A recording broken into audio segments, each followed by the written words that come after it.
Enjoy the convenience of 7 days a week banking and extended hours with Cube from First Arkansas Bank and Trust. Member FDIC.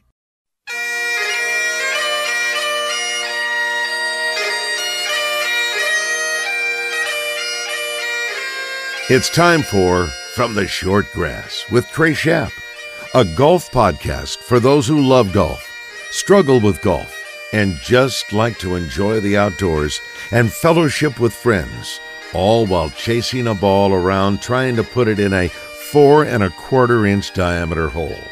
From the Short Grass is brought to you by Blackman Auctions. For over 80 years, better auctions have always been Blackman Auctions. By MinnowsPlus.com. From baits to waders, if it helps you catch a fish, they have it. And now, from the Short Grass, here is your host, Trey Schaap. Welcome to another edition of From the Short Grass. I am Trey Schaap. Have I got a treat for you today? I was able to spend some time with Carl Jackson, the legendary caddy from Augusta National Golf Club, who caddied for Ben Crenshaw 39 times, including both times that he won the Masters tournament in 1984 and 1995. There's a lot of information in this interview with Mr. Jackson. Real quick, From the Short Grass, sponsored in part by Blackman Auctions. Since 1938, better auctions have been Blackman Auctions. You can find them on the web at blackmanauctions.com. We'll take a quick break. When we come back, Carl Jackson is on the tee.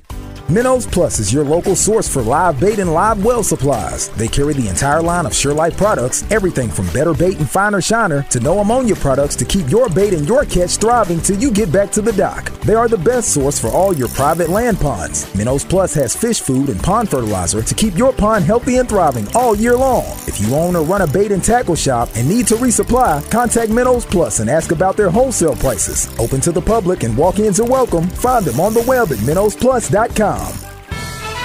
This is Thomas Blackman with Blackman Auctions. Me sponsoring a golf show is great irony. I've been a phenomenally bad golfer for 30 years. I don't know the difference between a penalty area and a bunker. I like it, but I'm really bad. You listen to this show and to Trey because he's a great golfer and knows the game backwards and forwards. I know auctions like Trey knows golf. I've been a professional auctioneer for 30 years. I know auctions. Trey knows golf. Listen to the correct expert. Call me to learn about auctions, not Trey. Since 1938, better auctions are Blackman Auctions. Welcome back to From the Short Grass. In true Masters tradition, there's only one way to introduce our next guest. 4, please. Carl Jackson, now driving. Mr. Jackson, thanks for coming on From the Short Grass. It's good to see you. How are you doing? I'm doing fine, Trey. Everything's going well with me in my life right now. Well, you look great. I want to go back. You grew up right next to the Augusta Country Club. Yes. In Augusta, Georgia. Yes. Mm-hmm. And that was your introduction to the game of golf. Yes. I walked 2 blocks down the hill, down the street to the end of a street called Delano Street in my hometown, and there was a fencing off the golf course. We could see the golfers going in and playing the 16th hole and headed, finishing up on their round. And I just got interested when I could see other guys just a little older than I am, but they was out there caddying and making money. So, and you come from a family that you didn't have a whole lot growing up. Single parent. I'm the second of 9 kids. It was kind of tough. So you knew you had to do something to help the family out. Yes, I did. I had an older brother, and he was good at a lot of things, but taking responsibility was not at the top of his list. He went on to finish high school and everything, but I had to drop out. When you dropped out and started caddying full time, how long before you started caddying at Augusta National? Okay, I went to Augusta Country Club. I started going after school, hope for a job shagging balls. Guys, golfers getting off from work or whatever, come out and hit some balls before they go home, and was making $1 here. Or, if I made $2, that was a good evening. Mm-hmm. And $1 went a lot farther those days. And then I did that until I was 13. Just one day walking back from the golf course because it was slow at the country club. The caddy master at the Augusta National needed caddies. And it was his thing to drive the neighborhood and looking for caddies, to put on bags at when they were busy. And he asked me that I wanted to go, and I said yes. And I was able to make some money until the club closed in May, the end of May. Then the next season, I was looking forward to it because I made some good money, those, caddying more than 18 holes. And for those that don't know, Augusta National closes during the summer. Right, correct. So end of May to about the beginning of October. Okay, they're open at the first or second week in October. And I did both things. At school, I was a good student. I was able to, the teacher allowed me to be captain of the patrol boys. And then they put me over after school to clean up the lunchroom with the crew. A few other boys with me and do that. And principal paid us a stipend at the end of the week, but it just wasn't enough. So I finally had to drop out, and it killed me because I had to walk between my house and the golf course was school, and it was tough walking across those playgrounds. I mean, I wanted to be in school, and that worked until the dress code came in and segregation, all that, and we was required to have a uniform type, certain type of shirt and pants, and we couldn't afford it. So I started the 9th grade, the first day of school. That was time to ride the bus downtown to school, and one day I got off the bus and I had strained up a pair of pants, a pair of slacks, and a shirt. And when I got off that bus, it's funny now, but the kids laughed so hard at me, I knew I was not going back the next day, and I went on from there. So you get the job at Augusta National, and you're caddying there. The caddy master, luckily, was driving the neighborhood and finds you and asked if you want to come over there, and you're like, yes, I do. You knew then how exclusive that club was, did you not? Oh, yeah. It was really just something above Augusta Country Club and the other courses but yeah, it was just a different world. You're at Augusta National, and back then, when the tour pros came in to play in the Masters tournament, they had to use Augusta National caddies. Yes, exactly. What is your recollection of the first time you were at Augusta National during the Masters? Just having my 14th birthday, and Billy Burke he was a professor. He was just in his retired time now, and he was there for 2 days, and he assigned me to Billy Burke. And in those days, Billy Burke wore his clothes like Payne Stewart. Payne Stewart wore his clothes like Billy Burke did. So Billy Burke played with a starched white shirt and a necktie every day. He just came up. He treated me like, he treated me very respectful, like, uncle or someone, a father figure. And in those days, the caddies had to go out in the practice field to shag balls. And, it was a dangerous area. I would bet, yeah. And he decided, hey, we just going to go, play a few holes and, work it out like that.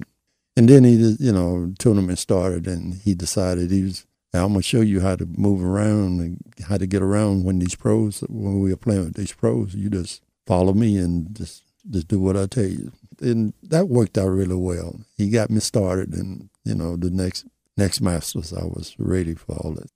Whose bag were you on the next Masters?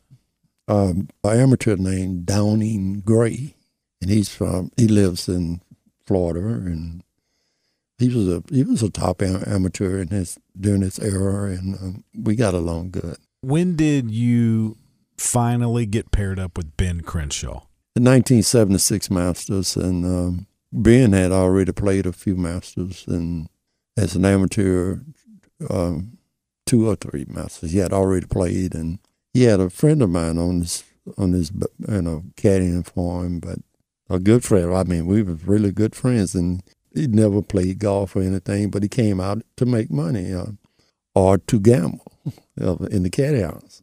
And I'll tell you, he was king of the caddy house. We laugh about Luke to this day.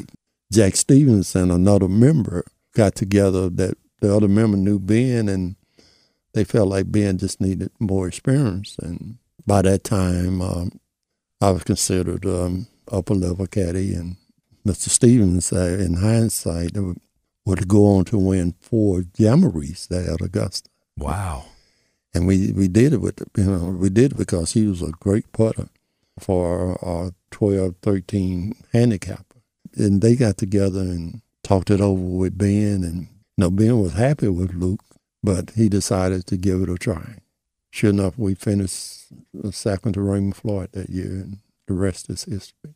I was going to say the rest is history. You almost pulled off a victory that first time that you were on his bag, but you finished, like you said. Yeah, I mean, Raymond Floyd, he was in a zone that he was a tough character at any time. So, 1984, Ben Crenshaw wins his first Masters. Mm-hmm. What do you remember about that week and that tournament? I would say this first.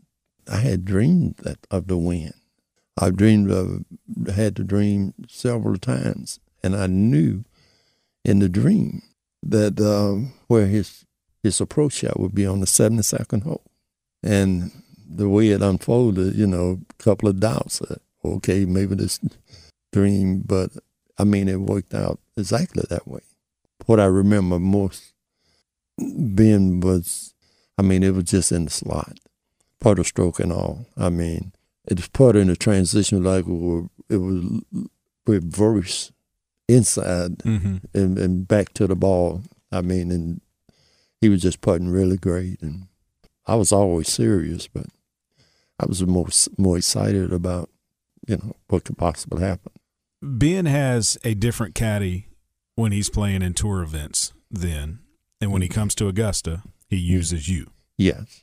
1984, he wins his first Masters. 1995, yes. Some are saying it was magical because of everything that Ben had to go through that week. Yes. The death of his mentor, Harvey Pinnock. Correct. Down in Austin, Texas. Yes. He flies back to Austin during practice rounds and comes back to Augusta National. Walk me through the first couple of days. Ben was in shambles. We didn't. The first practice round, the night before they went through dealing with Mr. Pinnock's death, Ben came out and we played 9 holes. And I would all from the 8th par 5 to the 9th fairway, I always give Ben the drive and take a shortcut. Mm-hmm. And just looking back, as the group was teeing off, Ben was the last to hit, and he was all out of position. I sort of say it out loud, a few gallery people standing around. Ben, you look like you're playing hockey. He hit his drive, and as I was walking to the ball, I realized he was so out of position. You realized you had to say something. I had to say something, yeah. And I suggested to Ben, I said, Ben, I think I saw something while you was teeing off back there, and I think instead of going to back 9, we should go to the practice range. Ben agreed right off. It was not good. And when we went to the practice range, and I thought what I saw and suggested how he made my suggestion of how I think he should fix it, and just a couple of things, and he tried it, and he said, in hindsight again, he said, the third ball, I knew that I had found it. So he goes back to the practice range on your suggestion, and after the third ball he hit there, he found what he was missing. Yes, he was back in posture and a good turn off the ball. That's what we worked on. That's what we did the rest of that day. We practiced until it was time for him to go to the funeral. And at the funeral, I learned that he was so sure that he told his dad and his brother, Carl found something. I feel like I got a chance to win. He came back excited, and that Wednesday, I was at the course all day. I couldn't wait to see, if that was going to stick, that lesson, we can call it a lesson or suggestion or whatever, but it was just going to stick. in the first round, the first few holes, it was there, and we got it in on the par. So the dream was hopeful and everything again. That's the second dream. That's a pretty solid opening round. That's pretty solid. Yeah, for him, period. So that's on Thursday. Then you get to Friday, and that's the day you want to stay right where you are. You don't want to screw up or anything. You want to stay right where you are because you know you're going to make the cut. Yes. How did Friday go? Ben was in his zone. As the years before, you're always looking for at the wrong time a drive going astray off the tee. That was his boogaboo, if you want. And that hadn't happened. It did not happen. And my mode was, people, the gallery reminded Ben of Mr. Pennick and everything. And my job then was to keep him focused, from one shot to the next. It was sort of melancholy, whatever you want to call it, that mood.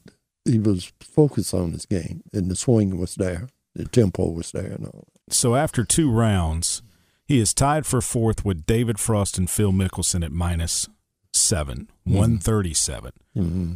Then comes Saturday. Saturday at Augusta is known as moving day. Moving day. Yeah. He moved. Right. Up the scoreboard. Yes. Mm-hmm. Take me through Saturday. Saturday, I mean, it was the same thing.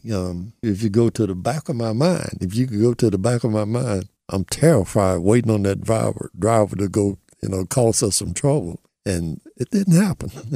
Just keeping him focused and, we getting together I was fully into his game. We worked out the club selections together and the putts. And Saturday night, I can't go to sleep. No, I bet. Not after he shoots a 69 and he's 10 under par. He's tied for the lead with Brian Henniger, and he's 1 shot ahead of Fred Couples, who had already won a Masters, Steve Elkington, Jay Haas, Scott Hoke, and Phil Mickelson, who was looking for his first Masters at the time. Yes. Okay, so you can't sleep on Saturday. Yes, I mean. Sunday at Augusta. Yeah, they say the tournament starts on number 10, the back 9. Yeah. Walk me through that walk from 9 to 10 when you guys are right up there at the top of the leaderboard. I mean, being as the golfer was there. He was never. I never saw fear in his game. I mean, things happen. His problem came in his swing at times, but I never saw fear in him. My focus was I don't want to be the one that make the mistake or make a mistake. Were you nervous? No, I couldn't afford to be nervous. I would be nervous Monday morning if my rent is due and I don't have the money. I'm nervous. I can understand that. Yeah. So you tee off 10, and you play 10, 11. I mean, everybody knows Amen Corner is a difficult stretch, specifically. Yes. Anytime it's difficult, but specifically on Sunday when the nerves really start to creep in. Yes. You guys par 11, you par 12, and then you get on 13, the par 5. He's 12 under par. He's leading by 1 over Davis Love III. Yeah. You birdie 13. Yes, but I'm going to go back to number 11. When Ben hit his drive, and I'm already out there waiting. I took the shortcut. I went through the trees instead of the tee. And I'm out there, and when Ben gets out there, Greg Norman is doing something on 14, and David Love is doing something. I mean, it might have been vice versa. Norman birdied 13 and 15. Yeah. But the crowd, I mean. Right, you can hear it. That's what the noise is now. Right. And then I do an eye check on Ben. I say, we in Amen Corner now, and we got. I mean, he was focused. He was focused, and then we went on to, as Ben made par to 12, Ben goes to his ball at the drive and walks back and walks off. Now I'm standing there. It's a good enough drive, and I'm licking my chops.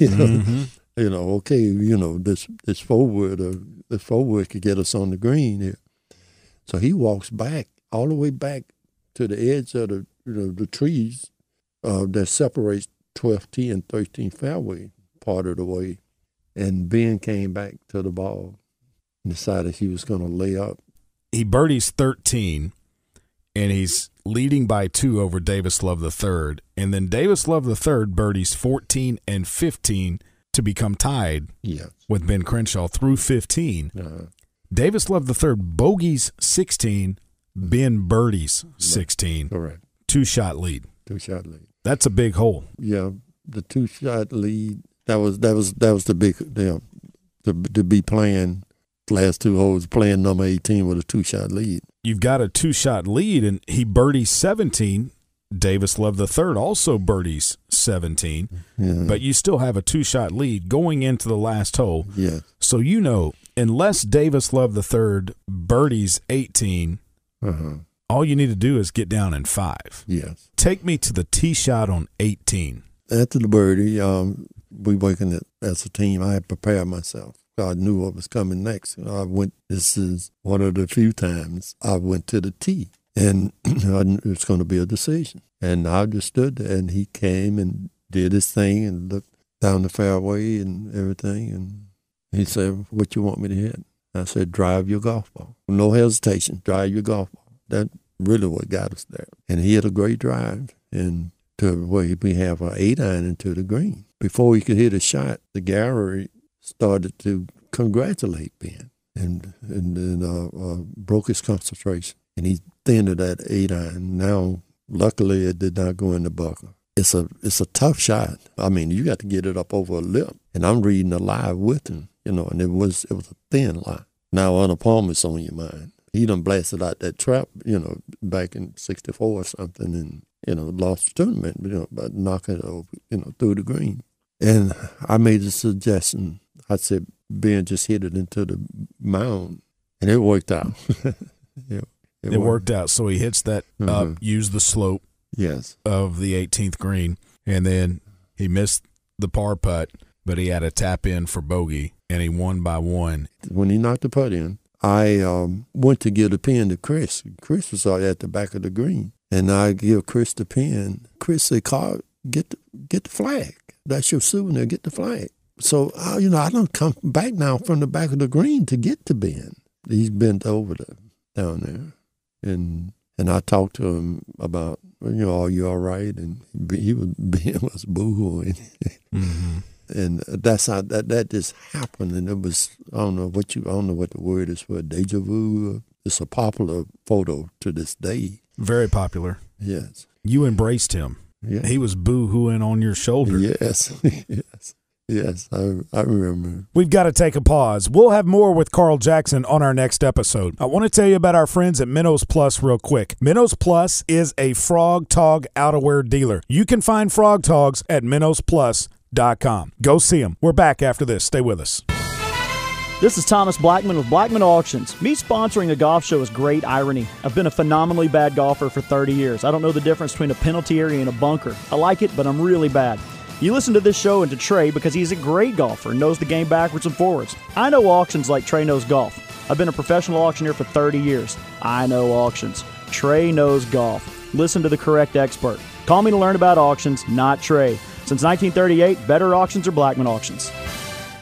Minnows Plus is your local source for live bait and live well supplies. They carry the entire line of Sure Life products, everything from better bait and finer shiner to no ammonia products to keep your bait and your catch thriving till you get back to the dock. They are the best source for all your private land ponds. Minnows Plus has fish food and pond fertilizer to keep your pond healthy and thriving all year long. If you own or run a bait and tackle shop and need to resupply, contact Minnows Plus and ask about their wholesale prices. Open to the public and walk-ins are welcome. Find them on the web at minnowsplus.com. Welcome back to From the Shortgrass on the Tee with our weekly rule segment. Here's PGA Master Professional Adam Carney. Adam, today we're talking about the ball moved by natural forces. So I've hit a shot, not on the green, I'm in the fairway, and I'm walking up to it, and all of a sudden the ball just starts taking off. I mean, maybe a gust of wind came up or something. Or let's say a dog came and picked the golf ball up, or a bird. What happens? So, I mean, what you just described is two different scenarios, but again, rules, community, verbiage, tough luck starts somewhere, right? What you're talking about with the ball in the middle of the fairway, gust of wind comes up, gravity takes over, whatever it may be, you're going to be required to play the ball from its new position. If the ball's in the middle of the fairway and that ball just teeters and just rolls down the hill into a penalty area, Tough luck. Say a red penalty area, you're going to have to proceed under that rule. It's just kind of how it happens. Now, when you start talking about a dog or a bird or a spectator or something like that, now you've got a ball that was at rest that was moved by an outside agency. So you're going to be able to replace that ball. If it's known exactly where that ball was, you'd be able to place it. If it's not precisely known, you're going to estimate and drop it. But we've had that happen. Identifying a golf ball has changed a lot. Mm-hmm. It used to be, in order to identify a golf ball, that I physically had to go up and say, yes, that is my golf ball. I'm playing a Titleist Pro V1 number 1. It says Bops on the side, and I've got a red dot, here. That is absolutely my golf ball. Well, now, I can hit a shot and see the ball come to rest on the green and say, okay, that's my golf ball. And then by the time we get to the green, my ball's gone. I identified my golf ball back here. So it's one of those things where through the green, anywhere on the golf course except for, the penalty areas and the bunkers, if the ball moves and changes positions, you can play from a new position. The change and exception is the putting green. If I hit a shot onto the putting green and then an outside agency, wind or gravity or something like that, causes my ball to move, the determining factor now is, have I lifted my ball and replaced it, and then subsequently the ball moves? If I have not, I'm going to play from the new position. But if I have, I'm going to replace the ball back to where it was without penalty. So that's a bit of a change. Mm-hmm. That's actually a pretty large change. I think a lot of that change came from the R&A and Open Championships, because, I don't think I don't want to create a dispute, but I think the best players in the world play on the PGA Tour, and it's predominantly played in the United States, and they're used to playing on extremely fast greens. When you look at the courses on the Open Road, I don't know if even at tournament competitions cannot reach green speeds anywhere near what players that play on the PGA Tour are playing. And I think the R&A wants to have green speeds as high as they can. Well, the problem is, we're playing at British Open at Carnoustie or St. Andrews or Troon or Turnberry over on the West Coast, where there's even more wind. You get in a position now where you have those speedy greens and it can be flat and the wind can move the ball. And prior to this rules change, we were in a position where tough luck starts somewhere. Right. Now that rule's changed, and I think probably for the good. And a lot of it is driven by golf courses wanting to create the best challenge they can for the best players in the world. But it seemed unfair when they set conditions up like that to, be in a position where now they're going to be penalized at some of the world's greatest golf courses in Scotland, England, and Ireland, because, we're trying to get green speeds up to make it a tougher test. So it's definitely a change, and I think it's a change for the good. Let's say that ball is hit onto the green, and before I can get up there to mark it, it rolls into the hole. Well, then you're considered that shot was holed. Correct. But if I get up there, I mark it, I lift it, clean it, hand it to the caddy, whatever, put it back down, pull the coin out, and then it rolls into the hole, bad luck starts somewhere. Right. So prior to you this put rules it back. change, now keep in mind that scenario, the second scenario you gave, the ball always has to be at rest first. If you lift the ball, clean it, replace it, now the ball has to be at rest before motion begins. Sure. It can't just, I placed it down and then the ball started rolling, because the ball was never at rest, so it was never quote-unquote replaced. But if it is at rest, and you've marked it and cleaned it, and the ball rolls down into the hole. That actually happened in the U.S. Amateur back when I was an amateur player, to a guy named Chris Patton. He repairs the ball mark, places the ball down, ball comes to rest, and it's sitting at rest for several seconds. All of a sudden, it just takes off, rolls down the hill into the hole. That's a 1. Now, with the new rules change, once he's lifted that golf ball, he's going to be required to replace that golf ball. That's a change, and I think probably for the best. I think once you get your hands on the ball needs to be played from the position that it was in when you lifted it. If you haven't touched the ball, it's a different story. He's Adam Carney. If you have a question on the rules of golf, email us from theshortgrass@gmail.com. Our thanks to Adam Carney, as always, for his golf expertise. Don't forget, part 2 of my sit-down with Carl Jackson will come your way in our next episode. We leave you with a couple of golf quotes. Golf is played by 20 million mature American men whose wives think they are out having fun. That from Jim Bishop. And golf's 3 ugliest words, still your shot. That from Dave Marr. I hope you have fun and stay hydrated on the golf course when you're out. And remember, always repair your ball marks and a couple of more, and I'll see you from the short grass. You've been listening to From the Short Grass, a weekly podcast dedicated to the game of golf. From the Short Grass is brought to you by MinnowsPlus.com and Blackman Auctions. This has been a presentation of the Buzz Radio Network.